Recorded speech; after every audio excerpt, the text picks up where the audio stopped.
Hello and shalom everyone, एक बार फिर से आपका बहुत बहुत स्वागत करते हैं। और आज के इस वीडियो में मैं आपके साथ शेयर करने जा रही हूं कि कैसे आप अपने फाइनेंशियल डेट्स यानी कि अपने आर्थिक कर्जों से आज़ादी पा सकते हैं। बहुत सारे लोग बहुत सारे अलग अलग लोन्स में या ईएमआईज में या कर्जों में डूबे हुए होते हैं या क्रेडिट कार्ड की पेमेंट्स समय पर नहीं कर पाते। उसकी वजह से वो एक विशियस साइकिल में जूझते रहते हैं, कर्जे उठाना, फिर थोड़े से जो है लोन्स को उतारना, फिर थोड़ा कर्जा उठाना। तो उसकी वजह से उनका सारा फाइनेंशियल साइकिल जो है वो डिस्टर्ब हो जाता है। लेकिन परमेश्वर का वचन बताता है कि प्रभु ने हमें सब कुछ दे दिया है और प्रभु यीशु मसीह के नाम में पवित्र बाइबल में हमारे पास हर एक प्रॉब्लम का सल्यूशन है। तो आज मैं आपके साथ कुछ ऐसे स्क्रिप्चर्स शेयर करने जा रही हूँ, परमेश्वर के वचन से कुछ ऐसे वायदे शेयर करने जा रही हूँ कि अगर आप इनके साथ प्रार्थना करेंगे तो आप वाकई में ही परमेश्वर से अपनी हेल्प को आते हुए देखेंगे और अपने कर्जों से निजात पा सकेंगे, अपने कर्जों में से बाहर आ सकेंगे और अच्छी फाइनेंशियल सिचुएशन के साथ जिंदगी को आगे बढ़ा सकेंगे। ओके, देखिए, सबसे पहली बात यह है कि आपको अपने लिए प्रार्थना और उपवास करना है। वो इसलिए क्योंकि ये भी अलग अलग कैटेगरीज होती हैं। अगर तो स्पिरिट ऑफ पॉवर्टी है, परमेश्वर आपको उसके लिए दर्शाएंगे, तो उसके लिए आपको डिलीवरेंस की जरूरत है, यानी कि उस स्पिरिट को आपको भगाने की जरूरत है ताकि आप परमेश्वर के फाइनेंशियल ब्लेसिंग्स है उनको पा सकें और अपने कर्जों में से रिहाई को पा सकें। दूसरी चीज ये भी हो सकती है कि आपने कुछ गलत डिसीजंस लिए हैं, आपके गलत फैसलों की वजह से आप ऐसे प्रॉब्लम में फंस गए हैं जहां पर आपको कर्जे उठाने पड़े, जहां पर आप कर्जे उतार नहीं पा रहे हैं।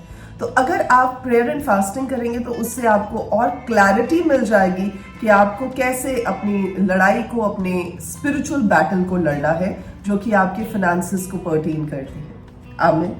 देखिए, 3 चीजें हमें ख्याल रखने की जरूरत है। जो मैं आपको आज वचन बताने जा रही हूँ वो बहुत इंपॉर्टेंट है और बहुत यूजफुल भी है। अगर आप इन वचनों को इस्तेमाल करेंगे तो मेरा विश्वास है कि आप जरूर अपने फाइनेंशियल डेट्स में से, कर्जों के चंगुल को तोड़ते हुए बाहर निकलेंगे। आमीन। 3 चीजें हमें ख्याल में रखने की जरूरत है। सबसे पहले ये कि आपको परमेश्वर को नंबर 1 रखना है। तो ये नहीं है कि आप फाइनेंसेस को नंबर 1 रखें। अब जबकि आपको पता है कि आपको फाइनेंशियल हेल्प की जरूरत है, तो ऐसा नहीं है कि आप बार बार इन्हीं चीजों के बारे में सोचते रहें, इन्हीं पे पॉन्डर करते रहें। सबसे पहले आपको परमेश्वर को रखना पड़ेगा। दूसरी चीज ये है कि प्रभु ने जो आपको दिया है, जो आपके पास ऑलरेडी है, आपको उसके भले भंडारी बनना है, आपको उसके लिए ट्रस्ट वर्दी बनना है। तो जो चीजें आपको सौंपी गई हैं उसके लिए ट्रस्ट वर्दी रहे, क्योंकि वचन बताता है कि जिसको थोड़ा सौंपा गया है उससे थोड़े का हिसाब लिया जाएगा, जिसको ज्यादा सौंपा गया है उससे ज्यादा का हिसाब लिया जाएगा। और आपको जो दिया गया है, जो सौंपा गया है, उसके लिए आप अकाउंटेबल हैं। और तीसरी चीज ये है कि जब परमेश्वर आपको ब्लेस करे, जब परमेश्वर आपको फाइनेंशियली अपलिफ्ट करे, तो ऐसा ना सोचे कि पहले मैं अपने लिए जो चीजें हैं उनको संवार लूं, मैं अपना कर लूं। उसमें परमेश्वर के लिए अलग से जो है प्रभु के हिस्से को निकाले, जो गरीबों की मदद करने के लिए है उसे अलग से निकाले, ताकि आपको जो फाइनेंशियल साइकिल है वो मेंटेन किया जा सके। ओके, सो ये 3 चीजों को अगर आप ख्याल रखेंगे तो मैं विश्वास करती हूँ कि जब आप इसके बाद इन वचनों को, जिनको आज मैं आपके साथ शेयर करने जा रही हूँ, जब आप पढ़ेंगे और इनके साथ प्रार्थना करेंगे, you will see a breakthrough in your finances. अपनी फाइनेंशियल कंडीशन में आप परमेश्वर के एक बड़े छुटकारे को देखेंगे और आप बेहतरी के साथ आगे बढ़ने पाएंगे।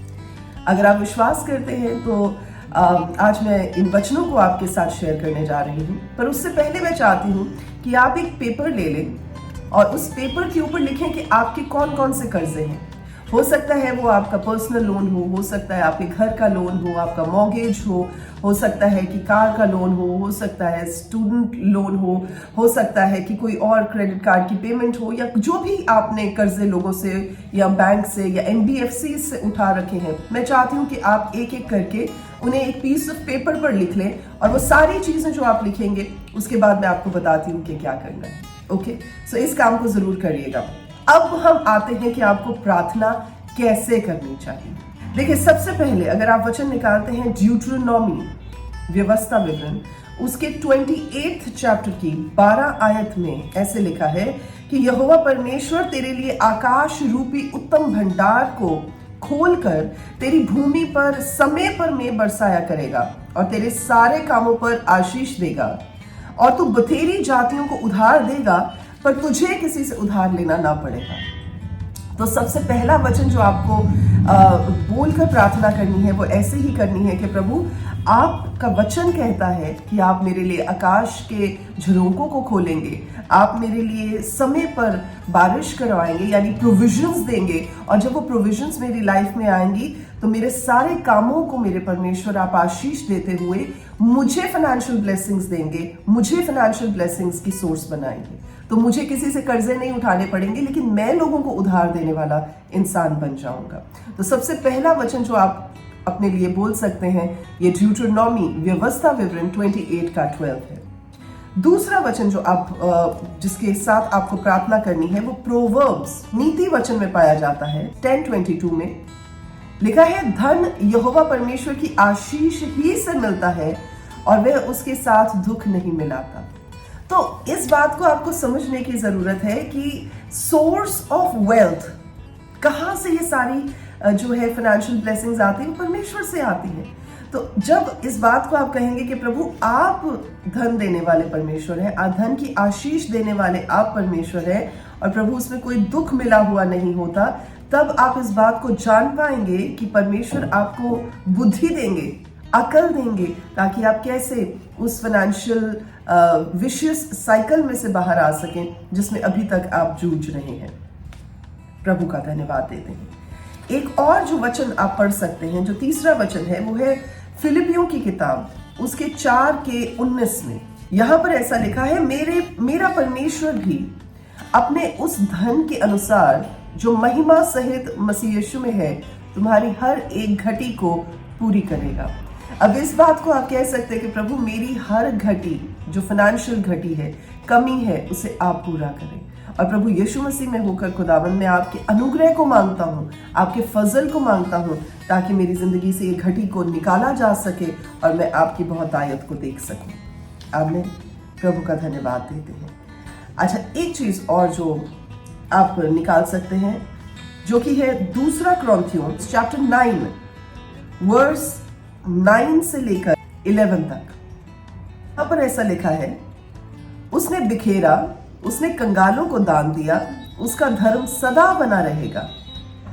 अतः जो बोने वाले को बीज और भोजन के लिए रोटी देता है वही तुम्हें बीज देगा और उसे फलवंत करेगा और तुम्हारे धर्म के फलों को बढ़ाएगा। तुम हर एक बात में सब प्रकार की उदारता के लिए जो हमारे द्वारा परमेश्वर का धन्यवाद करवाती है धनवान किए जाओगे। यानी कि परमेश्वर वो प्रभु है जो बीज बोने वाले को बीज देते हैं, रोटी खाने वाले को रोटी देते हैं। यानी जिसको जो प्रोविजंस की जरूरत है, जिसको जो रिसोर्सेज की जरूरत है, वो रिसोर्सेज मुहैया करने वाले हमारे परमेश्वर हैं। और जब आप परमेश्वर से ये बात कहते हो कि प्रभु मैं आपकी उदारता के लिए, मैं आपकी जेनरोसिटी के लिए आपका धन्यवाद देता हूँ, क्योंकि आपकी जेनरोसिटी में आपने लिखा है कि आप मुझे धनवान करेंगे, तो प्रभु मैं अपने लिए यही आशीष मांगता हूँ कि आप मुझे फाइनेंशियल ब्लेसिंग्स के साथ भरें ताकि मैं आपके कामों को देखने पाऊँ। प्रभु का धन्यवाद देते हैं। अगला जो वचन आप यूज कर सकते हैं, अय्यूब की किताब book of Job chapter 22 and verse 21। अय्यूब 22 का 21 लिखा है, उससे मेल मिलाप कर तब तुझे शांति मिलेगी और इससे तेरी भलाई होगी। और इंग्लिश में ऐसा लिखा है कि सबमिट टू गॉड। तो ऐसा ना करें कि अब आपने तो जो कोशिश कर ली, आप नहीं उसमें सक्सेसफुल हो पाए, आपने जो मेहनत करनी थी वो कर ली, अब परमेश्वर के सामने सबमिट कर दें। वचन बताता है कि submit to the Lord and you will have peace. तो जब आप परमेश्वर के सामने अपने आप को समर्पित करेंगे तो आपको शांति मिलेगी। और आगे इंग्लिश में ऐसा लिखा है NLT में, न्यू लिविंग ट्रांसलेशन में, then things will go well with you, यानी फिर सब कुछ तेरे साथ सही होगा। तो आपकी कोशिश अभी तक नाकामयाब क्यों ना रही हो, लेकिन अब जब आप परमेश्वर के सामने अपने आप को सबमिट करेंगे तो आप देखेंगे now things will be well with you. जब आप अपने आप को परमेश्वर के आगे रख देंगे और सबमिट कर देंगे। आमीन।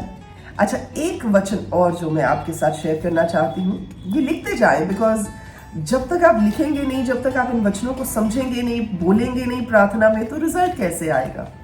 ये तो रेसिपी है बेसिकली। जब मैं आपको बोलूं कि चले केक बनाएं, तो केक बनाने की रेसिपी में मैं आपको इंग्रेडिएंट्स बता सकती हूँ कि चले अब आप मैदा डालें, अब आप चीनी डालें, अब आप घी डालें, अब आप इसमें बेकिंग पाउडर या बेकिंग सोडा डालें, फिर वनीला एसेंस डालें। तो ये इंग्रेडिएंट्स हैं। अगर आप इनमें कोई भी इंग्रेडिएंट मिस करेंगे तो आपका केक वैसा नहीं बनेगा जैसा आप देखना चाहते हैं। तो ये आपको फाइनेंशियल बर्डन्स में से, आपको कर्जों में से रिहाई के लिए जो मैं बातें बता रही हूँ, ये इंग्रेडिएंट्स हैं। तो एक एक करके आपको इन वचनों को परमेश्वर के सामने सिर्फ पढ़ना ही नहीं है। जो अगर आपने पिछली वीडियो देखी होगी साम्स 23 वाली, तो उसमें मैंने आपको बड़ी क्लियरली डिस्क्राइब करके बताया है कि आप वचन को कैसे यूज करते हैं ताकि आप उसके बेस्ट रिजल्ट और बेनिफिट को देख सकें। तो यहाँ पर अब आप देखें कि योएल नबी की किताब में book of Joel chapter number 2 verse 18 से अगर आप पढ़े, लिखा है, तब यहोवा को अपने देश के विषय में जलन हुई और उसने अपनी प्रजा पर तरस खाया। आप इस बात को कह सकते हैं, प्रभु मुझ पर तरस खाए, प्रभु मुझ पर हैव पिटी ऑन मी। और फिर आप कह सकते हैं, आगे लिखा है कि यहोवा परमेश्वर ने अपनी प्रजा के लोगों को उत्तर दिया, प्रभु ने आंसर भी दिया। तो उन्होंने प्रार्थना की, परमेश्वर ने उन पर तरस खाया, परमेश्वर ने उन्हें जवाब दिया। लिखा है, सुनो मैं अन्न और नया दाख मधु और ताजा तेल तुम्हें देने पर हूं और तुम उसे पाकर सैटिस्फाई होगे। और प्रभु कहते हैं, मैं भविष्य में अन्य जातियों के द्वारा जो तुम्हारा डिसऑनर हुआ है उसे भी दूर कर दूंगा।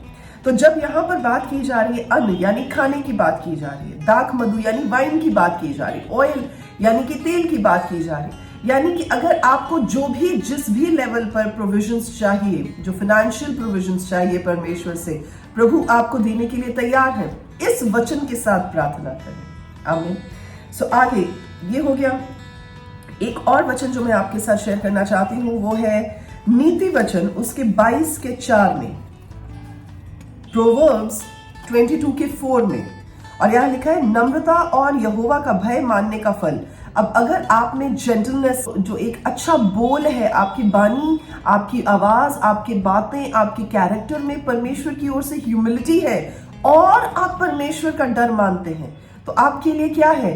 लिखा है, धन यानी कि फाइनेंसेस, महिमा यानी कि ग्लोरी, और जीवन यानी कि लाइफ परमेश्वर की ओर से आता है। सो आपको ह्यूमिलिटी, आपको जेंटलनेस अपनी लाइफ में रखनी है, परमेश्वर के डर में चलते रहना है, और फिर आपको फाइनेंसेस की, आपको ग्लोरी की, आपको जीवन की कोई भी चिंता नहीं होगी, वो ऐसे ही परमेश्वर आपको दे देंगे। प्रभु का धन्यवाद। आपको एक और वचन मैं शेयर करना चाहूंगी जो कि ड्यूटरनॉमी में है, उसके 8:18 में ऐसा लिखा है कि तू परमेश्वर, अपने प्रभु को याद रखना, यहोवा परमेश्वर को याद रखना, क्योंकि वही है जो तुझे संपत्ति प्राप्त करने की सामर्थ इसलिए देता है, यानी कि परमेश्वर ही है जो तुम्हें इसलिए इक्विप करते हैं ताकि तुम कमा सको, ताकि परमेश्वर ने जो प्रॉमिस आपके पूर्वजों से किया था, आपके फोरफादर्स के साथ किया था, उस वायदे को परमेश्वर जाहिर कर सके। तो प्रभु का वायदा क्या है? परमेश्वर का वायदा यह है कि प्रभु अपने धर्मी, अपने सादिक जन को बेग नहीं करने देते। मतलब वचन ऐसे बताता है, जब आप पढ़ते, लिखा है कि मैंने आज तक धर्मी को या धर्मी के जो पीढ़ी है उसमें से किसी को भी भूखे है भीख मांगते हुए नहीं देखा है। ये परमेश्वर का वायदा है। तो परमेश्वर कहते हैं कि मैं तुम्हें इसलिए इक्विप करता हूं, मैं तुम्हें वेल्थ कमाने की क्षमता और कैपेबिलिटी इसलिए देता हूं क्योंकि मैंने वायदा किया है तुम्हारे फोरफादर्स के साथ। सो इस वायदे को भी आप परमेश्वर के सामने प्रार्थना में रख सकते हैं और आप अनएक्सपेक्टेडली परमेश्वर से उन चीजों को पा सकते हैं जो आपको चाहिए, स्पेशली अपने फाइनेंसेस के एरिया में, और आप एक अच्छे बदलाव को, सुखद सुधार को देख सकते हैं, और आप अपनी लाइफ में उस बुरे सर्कल में से, जो आपके जो चक्रव्यूह है आपके कर्जों का, उसमें से उसे तोड़ते हुए बाहर आ सकते हैं। लेकिन फिर मैं एक बार आपको याद दिलाऊंगी कि आप अपने आप फाइट अगर कर चुके हैं, अब आप परमेश्वर के सामने अपने आप को सबमिट कर दें और इस बात को कहें, जैसे भजन संहिता जबूर 121 में लिखा है कि मैं अपनी आंखों को पर्वतों की ओर, पहाड़ों की ओर लगाऊंगा कि मेरी हेल्प कहां से आती है। और फिर आगे लिखा है कि मेरी मदद मेरे खुदावन से आती है जिसने स्वर्ग को और धरती को बनाया है। सो आज मैं आपको ये वायदों के साथ, इन वचनों के साथ इनकरेज करना चाहती हूँ कि अगर आप ऐसे प्रार्थना करेंगे, इन स्क्रिप्चर्स के साथ प्रार्थना करेंगे, तो आप जरूर अपनी लाइफ में परमेश्वर के हाथ को बढ़ते हुए देखेंगे और आपको अपने कर्जों में डूबे नहीं रहना पड़ेगा। और हम चाहते हैं कि जब आप ब्रेक थ्रू को देखें, जब आप छुटकारे को देखें और इन बड़े कामों को होते हुए देखें, तो जरूर हमारे साथ शेयर कीजिएगा। हमें बताइएगा कि परमेश्वर ने आपकी लाइफ में क्या किया है। कमेंट सेक्शन में आप बता सकते हैं, आप हमारे व्हाट्सएप नंबर पर बता सकते हैं, हमारे ईमेल पर बता सकते हैं। डिटेल्स डिस्क्रिप्शन बॉक्स में आपके लिए अवेलेबल है। सो प्रभु आपको आशीष दें और आपकी मदद करे। आइए मैं आपके लिए इस समय प्रार्थना करूं। जिंदा जलाली परमेश्वर, मैं धन्यवाद देती हूँ प्रभु। मैं इस समय प्रार्थना करती हूँ कि एक एक भाई, एक एक बहन जिन्होंने आज इस वचन को रिसीव किया है, प्रभु ये वचन उनकी लाइफ में काम कर सके। प्रभु वो जानने पाए कि आप उनके लिए एक अच्छी योजना को रखते हैं, और वो योजना प्रभु ये है कि आप उन्हें कर्जों से मुक्त करना चाहते हैं, रिहाई देकर उन्हें फाइनेंशियली प्रभु सिक्योर और इंडिपेंडेंट करना चाहते हैं। तो जिंदा परमेश्वर, जब आज इन वचनों के अनुसार वो आपके सामने आए, तो प्रभु आप अपने बड़े जलाली हाथ को मूव करें और प्रभु आप अपने लोगों पर रहम करें। धन्यवाद देती हूँ, आपने इस प्रार्थना को सुना है। महिमा देती हूँ क्योंकि आप प्रार्थना का जवाब देने वाले परमेश्वर हैं। सारी प्रार्थना को बड़े ही विश्वास के साथ प्रभु यीशु मसीह नासरी के जिंदा और जलाली नाम में होकर मांग लेती हूँ, और प्रभु के सब लोग कहते हैं आमीन, आमीन, आमीन। God bless you all. आप इस वीडियो को ज्यादा से ज्यादा लोगों के साथ शेयर कीजिएगा, और आप में से बहुत लोग जो है जो अभी तक इस चैनल के साथ नहीं जुड़े हैं, तो प्लीज इस चैनल को सब्सक्राइब करना ना भूलें, और वीडियोस में भी आप हमारे साथ बढ़कर परमेश्वर में आगे आगे बढ़ते चले जाएं। ये हमारी प्रार्थना है। God bless you. शालोम।